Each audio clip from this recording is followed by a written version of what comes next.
పాకిస్తాన్‌కి సంబంధించి army chief Asif Munir అసలు ఏమయ్యాడు? అతను బ్రతికే ఉన్నాడా? లేదంటే చనిపోయాడా?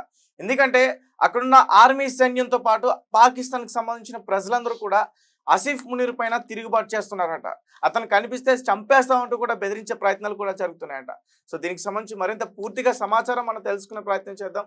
సీనియర్ జర్నలిస్ట్ దాము బాలాజీ గారు ఉన్నారు. ఆయనతో మాట్లాడదాం. నమస్తే సార్. నమస్తే. సో ఆసిఫ్ మునీర్ ఒక రకంగా పహల్గామ్ అటాక్ కన్నా ముందు చాలా గట్టిగా మాట్లాడాడు. సో తర్వాత ఈ టెర్రరిజాన్ని పెంచి పోషిస్తున్నాం ఏమంటూ కూడా అతను మాట్లాడడం జరిగింది. అండ్ రీసెంట్ గా చూసుకుంటే తను అనుకున్నట్టుగానే ఈ యుద్ధం అంతా కూడా స్టార్ట్ అయింది. అటాక్స్ జరుగుతూ ఉన్నాయి. కానీ ఆసిఫ్ మునీర్ అనే వ్యక్తి మాత్రం కనిపించట్లే. ఇప్పుడు అతను కనిపిస్తే ఇప్పుడు మన ఆర్మీ సైన్యం ఎలా అయితే అతన్ని అంతం చేయాలని చూస్తుందో అక్కడ పాకిస్తాన్ ఆర్మీ సైన్యం కూడా అలానే ఉంది. ప్రజలు కూడా అలానే ఉన్నారంటూ కూడా చెప్తున్నారు. మామూలుగా పాకిస్తాన్‌లో ఓవరాల్‌గా 2 రకాల ట్రెండ్స్‌ని మనం చెప్పొచ్చు. ఒకటి రాడికల్ ఇస్లామిస్టులు. వాళ్ళేందంటే ప్రపంచంలోనే ఇస్లామిస్టు రాజ్యాన్ని స్థాపించాలి. ఇంకే రకమైన ఇది ఉండకూడదు. కంప్లీట్‌గా ఇస్లాం మాత్రమే ఉండాలి. ఇస్లామిస్ట్ రాజ్యాన్ని స్థాపించాలని నమ్మేవాళ్ళు. వీళ్ళు దాదాపు 60% పాకిస్తాన్‌లో ప్రజలు కూడా అదే నమ్ముతారు. 40% వచ్చి లిబరల్ ఇస్లాం. మతం ఇస్లామే గానీ మనం డెమోక్రసీ ఉండాలి, అభివృద్ధి ఉండాలి మనుషులకి, ఇది ఇంపార్టెంట్ అని నమ్మేవాళ్ళు. సో ఈ అసీం మునీర్ అనేవాడు చాలా భయంకరమైన రాడికల్ ఇస్లామిస్టు. అంటే ఏ స్థాయి అంటే అతను చిన్నప్పుడే ఖురాన్ని పట్టేసిన వ్యక్తి. అతనికి అవార్డులు కూడా వచ్చాయి. సో అంటే ఆ వయసులో బట్టి చెప్పగలడు అనమాట. ఖురాన్లో ఏ పేజీని అయినా టక్కని చెప్పగలడు అతను. అంత ఎక్స్పర్టైజ్ వచ్చింది. సో రెండవది అతను ఏంటంటే హైలీ ఇంటెలిజెంట్ ఫెలో. నేను అతని బయోగ్రఫీ కూడా చెప్పాను మన ఛానల్లో. హైలీ ఇంటెలిజెంట్ ఫెలో కూడా. అతను చాలా ఎదుగుతూ వచ్చిన వ్యక్తి. అతను ఇంతకుముందు ఐఎస్ఐకి కూడా డీజీగా పనిచేశాడు. డైరెక్టర్ జనరల్గా ఐఎస్ఐకి పనిచేశాడు. అట్లాగే మిలిటరీ ఇంటెలిజెన్స్కి కూడా డైరెక్టర్గా పనిచేశాడు. రెండవది అతనికి చాలా హై అంబిషన్స్ ఉన్నాయి. అతను ఏంటంటే పాకిస్తాన్కి ఆర్మీ జనరల్ అవ్వాలనుకున్నాడు. దాంతోపాటు పాకిస్తాన్ని తానే పరిపాలించాలి అనే కళ్ళ కూడా అతను కన్నాడు. అయితే దీనికి అతనికి ఇబ్బంది ఏమొచ్చిందంటే ఇతను ఈ ఐఎస్ఐ డీజీగా ఉన్నప్పుడు మన ఇమ్రాన్ ఖాన్ ప్రధానమంత్రి అయ్యాడు. ఇతను ఇమ్రాన్ ఖాన్ని ఇబ్బంది పెట్టాలని డిసైడ్ ఏం చేశాడంటే ఇమ్రాన్ ఖాన్ వాళ్ళ భార్య ఒక కుంభకోణంలో ఇరుక్కుందని చెప్పి ఇమ్రాన్ ఖాన్కే ఫైల్ ఇచ్చాడు. నీ భార్య ఇలాంటి కుంభకోణం చేసింది, మా దగ్గర మొత్తం డీటెయిల్స్ ఉన్నాయి, బ్లాక్మెయిల్ చేయడానికి. ఎందుకంటే తనని జనరల్ చేయమని బ్లాక్మెయిల్ చేయాలనేది తన ఉద్దేశం. దీన్ని పెట్టుకొని ఇమ్రాన్ ఖాన్ బ్లాక్మెయిల్ చేసి తనని ఆర్మీ జనరల్గా నియమించుకోవాలనేది తన ప్లాన్ వేశాడు. కానీ ఇమ్రాన్ ఖాను ఇది ఊహించలేకపోయాడు. వీడికి ఉన్న స్ట్రెంగ్త్ అవన్నీ ఊహించలేక ఇమ్రాన్ ఖాన్ ఏం చేశాడంటే నన్నే బెదిరిస్తావా అని చెప్పి ఇతన్ని తీసేశాడు. ఉన్న పదవిలో నుంచి కూడా తీసేసి డిమోట్ చేసేశాడు. దాంతో కక్ష పెట్టుకొని ఇమ్రాన్ ఖాన్ మీద అతను ఏం చేశాడంటే షహబాజ్ షరీఫ్ని ఇట్లాంటి వాళ్ళని చేరదీసి ఒక కుట్రపూరితంగా ఇతన్ని దించేశారు. ఎవరిని ఇమ్రాన్ ఖాన్ దించేసి ఇతని మీద అనేక అభియోగాలు చెప్పి ఈవెన్ సుప్రీంకోర్టుని కూడా మేనేజ్ చేసి జడ్జిల్ని ఇతన్ని 14 ఏళ్ల జైలు శిక్ష వేయించేశాడు ఇమ్రాన్ ఖాన్కి. ఇప్పుడు 2 ఏళ్లుగా ఇమ్రాన్ ఖాన్ జైల్లో మొగ్గుతున్నాడు. జైల్లో కూడా అతను చంపడానికి కూడా అనేక కుట్రలు చేస్తున్నారు. లైంగికంగా దాడులు చేశాడు. ఇమ్రాన్ ఖాన్ని రేప్ చేయించారు. చాలా దారుణంగా ఉంది. ఇమ్రాన్ ఖాన్ బంధువులందరినీ కూడా అరెస్టులు చేసి లోపల పెట్టాడు. దాంతోపాటు ఇతను ఏం చేశాడంటే పార్లమెంట్లో ఒక చట్టం తీసుకొచ్చాడు. అప్పటి వరకు ఏంటంటే ఒకసారి జనరల్గా ఉండొచ్చు, రెండోది ఏజ్ లిమిట్ ఉంటుంది, ఇవన్నీ ఉంటాయి, పీరియడ్ ఉంటుంది, అవన్నీ తీసేశాడు. సో ఇతను ఉన్నంతకాలం ఇతనే జనరల్గా ఉండొచ్చు, మళ్ళీ జనరల్గా కంటిన్యూ అవ్వచ్చు, ఇవన్నీ పెట్టించేశాడు. దాంట్లో పెట్టించి తనకు అనుకూలమైన వాళ్ళనే పెట్టుకున్నాడు.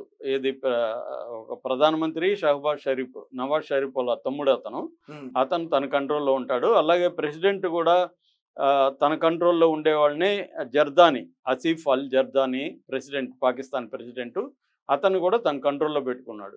సో అలా పెట్టుకొని ఇప్పుడు అతను ఆర్మీ చీఫ్ అయిపోయాడు, జనరల్ అయిపోయాడు. సో ఎప్పుడైతే జనరల్ అయిపోయాడో తన కంట్రోల్లో అన్నీ ఉంది. తనకి ఇప్పుడు ఏంటంటే 27 వరకు తన పీరియడ్ ఉంది.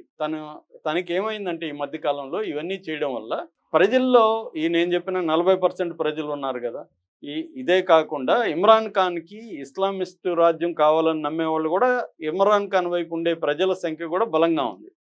సో వీళ్ళందరూ వ్యతిరేకంగా మారిపోయారు అసీం మునీర్కి. సో అది కాకుండా ఆర్థిక పరిస్థితి బాగాలేదు.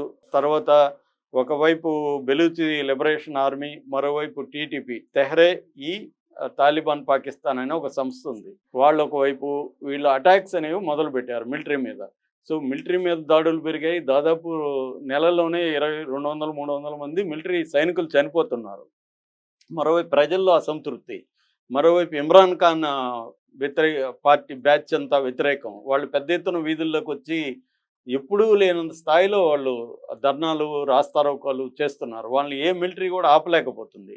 సో ఈ స్థాయిలో అతనికి వ్యతిరేకత వచ్చేసరికి అతను ఏం ప్లాన్ చేశాడంటే, ఇండియాని మనం కొంచెం గోకితే ఇండియా మనల్ని గోకుతుంది, డైవర్ట్ అయిపోతుంది మొత్తం, ప్రజలందరూ ఇప్పుడు మన వైపు నిలబడతారనే ఒక కుట్రపూరితమైన ప్లాన్ అనేది అసీం మునీర్ ఏం చేశాడంటే, అతను ఒక టీంని రెడీ చేయించి ఈ టీఆర్ఎఫ్ అనే టీంని, ద రెసిస్టెన్స్ ఫోరం అనే టీం, ఇది లష్కర్ ఈ తోయిబాకి అనుబంధ సంస్థ, దాన్ని రెడీ చేయించి అతను ఏం చేశాడంటే ఇండియాలోకి పంపించి ఒక కోడ్ పెట్టుకున్నాడు. నేను ఒక స్పీచ్ ఇస్తాను, స్పీచ్ ఇచ్చినాక మీరు అటాక్ చేసి మామూలు కామన్ జనాన్ని చంపండి, అది కూడా హిందూ ముస్లిం వేరు చేసి చంపాలి, అంటే హిందూ ముస్లిం డివైడ్ కూడా ఇండియాలో రావాలి అని ఒక కుట్రపూరిత ప్లాన్ చేసి అతను ఏం చేశాడంటే, కరెక్ట్గా పహల్గామ్ జరగడానికి వారం ముందు అక్కడ ఒక ఎన్ఆర్ఐ సమావేశం, పాకిస్తాన్ ఎన్ఆర్ఐ సమావేశంలో అతను మాట్లాడాడు.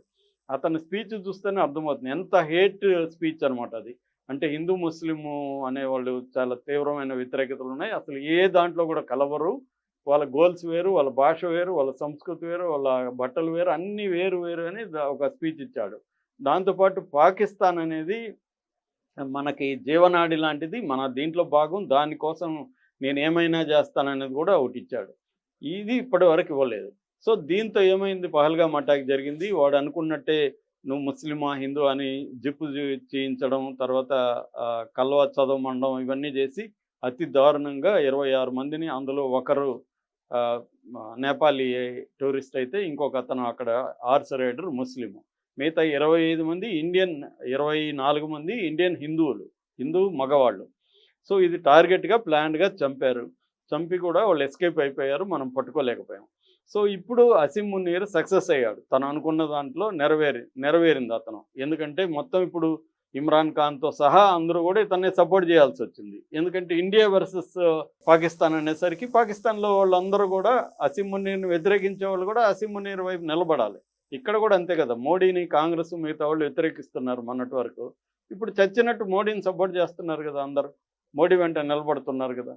అక్కడ కూడా అదే జరిగింది. యుద్ధం అంటూ జరిగితే మనకి ఇజ్రాయెల్లో కూడా ఇదే గోలే. ఇజ్రాయెల్లో కూడా వాడికి బెంజమిన్ నెతన్యాహుకి వ్యతిరేకత వచ్చింది. అక్కడ సుప్రీంకోర్టు కూడా అతన్ని అరెస్ట్ చేసే పరిస్థితి వచ్చింది.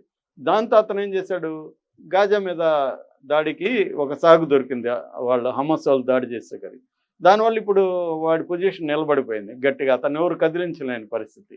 ఇలా చాలా దేశాల్లో యుద్ధాలు ఎందుకు వస్తుంటాయంటే వాళ్ళ పదవులను కాపాడుకోవడం కోసమే యుద్ధాలు వస్తుంటాయి. సో అలాగే అసీం మునీర్ అనేవాడు స్టార్ట్ చేశాడు. ఇప్పుడు ఏమైంది, ఇండియా వాళ్ళు అనుకున్న దానికంటే ఎక్కువ రియాక్ట్ అయింది. ఇండియాకి వరల్డ్ వైడ్గా కూడా మద్దతు దొరుకుతుంది. వాళ్ళ బలహీనతలన్నీ బయటకు వచ్చాయి. అదేదో సామెత ఉంది, తాబేళ్ళు కోతులకి గొడవలు వస్తే తాబేళ్ళుని కోతులు చంపలేకపోయాయి. ఎందుకు, అవి స్ట్రాంగ్గా ఉంటాయి కదా. అప్పట్లో ఒక తెలివైన కోతి ఏం చేసిందంటే తాబేళ్ళన్నిటిని ఇట్లా తిప్పించి కొట్టండి అని చెప్పింది. తాబేళ్ళన్నిటిని తిప్పించి కొట్టేసరికి అన్ని తాబేళ్ళు చనిపోయినాయి. అలాగే అంటే బలంగా కనబడేది ఒక్కొక్కసారి చిన్న వ్యూహంతో నీ బలహీనతగా మారిపోతుంది. అలాగా ఇప్పుడు ఇండియా ఏం చేసింది, దాని బలహీనతను బయటపెట్టింది. పాకిస్తాన్ ఎంత వీక్గా ఉంది, మేము అనుకుంటే ఏదైనా కొట్టగలం, మీరు అనుకుంటే మా దగ్గర ఏమీ కొట్టలేరు అనేది నిరూపించేసింది. ఆపరేషన్ సింధూర్తో కరెక్ట్గా మనం వాళ్ళ భూభాగంలోకి, వాళ్ళ స్కైలోకి వెళ్లకుండానే ఇండియాలో నుంచే, హర్యానా దీంట్లో బేస్లో నుంచి, ఎయిర్ బేస్లో నుంచే మనం వాళ్ళ అనుకున్న టార్గెట్ని అక్యురేట్గా కొట్టగలిగాం. అది కూడా 25 నిమిషాల్లో 9 సెంటర్లో కొట్టడం అనేది మాటలు కాదు, అక్యురేట్ కొట్టి మళ్ళీ వెనక్కి రాగలిగాం. ఇది పెద్ద సంచలనంగా మారిపోయింది. దాని తర్వాత వాళ్ళు ఏం చేశారు, మన ఎల్ఓసి దగ్గర లైన్ ఆఫ్ కంట్రోల్ అంటాం, కాశ్మీర్ బార్డరు, ఆ బార్డర్ దగ్గర మన విలేజెస్ మీద దాడి చేయడం, మన సైనికుల మీద దాడి చేయడం మొదలుపెట్టారు. దాని తర్వాత వాళ్ళు మిసైల్స్ని, డ్రోన్స్ని, మన Indian radar systems and military installation మీద అటాక్ చేశారు. దాంతో ఇండియా కూడా రెడీ అయింది. ఇండియా వాళ్ళ కరాచీ మీద, లాహోర్ మీద, పెషావర్ మీద, ఈవెన్ ఇస్లామాబాద్ వాళ్ళ ప్రధానమంత్రి షహబాజ్ షరీఫ్ ఇంటికి 20 కిలోమీటర్ల దూరంలో కూడా అటాక్ చేయగలిగాం. సో దీంతో వాళ్ళకి మొత్తం పాకిస్తాన్లోనే ఒక అల్లకల్లోలు మొదలైంది. ఆల్రెడీ మిలిటరీలో ఇతనికి వ్యతిరేక వర్గం బలంగా ఉంది. ఎందుకంటే ఇతనికి ఇంకొక మిర్జా అని ఇంకొక జనరల్ ఉన్నాడు. అతను నెక్స్ట్ జనరల్ అవ్వాలి. అతని వర్గం కూడా బలంగా ఉంది. సో వాళ్ళందరూ ఇప్పుడు తిరుగుబాటు చేశారు. ఆల్రెడీ ఒక 5,000 మంది రిజైన్ చేశారని కూడా వార్తలు వచ్చాయి. దాన్ని బయట పెట్టట్లేదు. అందులో 250 మంది అధికారులే ఉన్నారు, మిలిటరీ అధికారులు. సో వీళ్ళు ఇప్పుడు తిరుగుబాటు చేసి తనని అరెస్ట్ చేశారనే వార్త ఇప్పుడు వైరల్ అవుతుంది. ఎందుకంటే మునీర్ అనేవాడు గత 20-30 రోజుల నుంచి ఆ రోజు మాట్లాడాడు కదా, ఆ సమయం మళ్ళీ కనబడలా. కానీ ఒక ఫోటో రిలీజ్ చేశారు.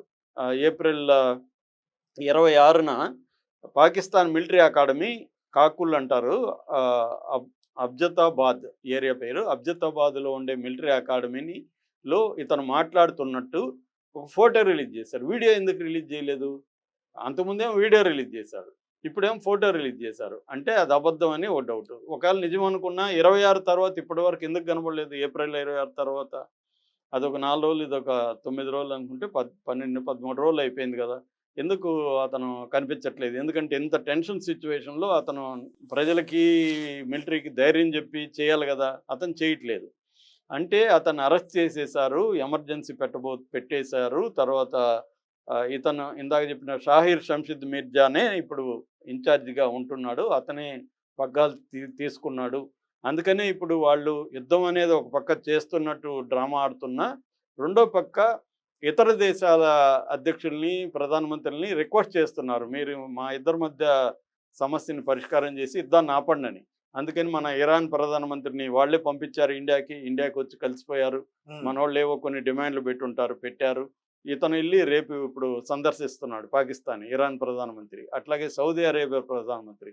ఎందుకంటే సౌదీ అరేబియాకి మనకు కూడా చాలా మంచి సంబంధాలు ఉన్నాయి. మోడీ వచ్చిన తర్వాత మోడీ ఈ మధ్య కూడా సౌదీ అరేబియాకి, అసలు ఇది జరిగినప్పుడు సౌదీలో ఉన్నాడు మోడీ, పహల్గాం జరిగినప్పుడు అర్ధాంతరంగా ఆయన ఆపేసి వచ్చేసాడు. సో సౌదీకి మనకు కూడా బాగున్నాయి కాబట్టి మనకి బాగున్న వాళ్ళనే అడుక్కుంటున్నారు. యూకేని అడుక్కున్నారు, ఇరాన్ అడుక్కున్నారు, సౌదీని అడుక్కుంటున్నారు.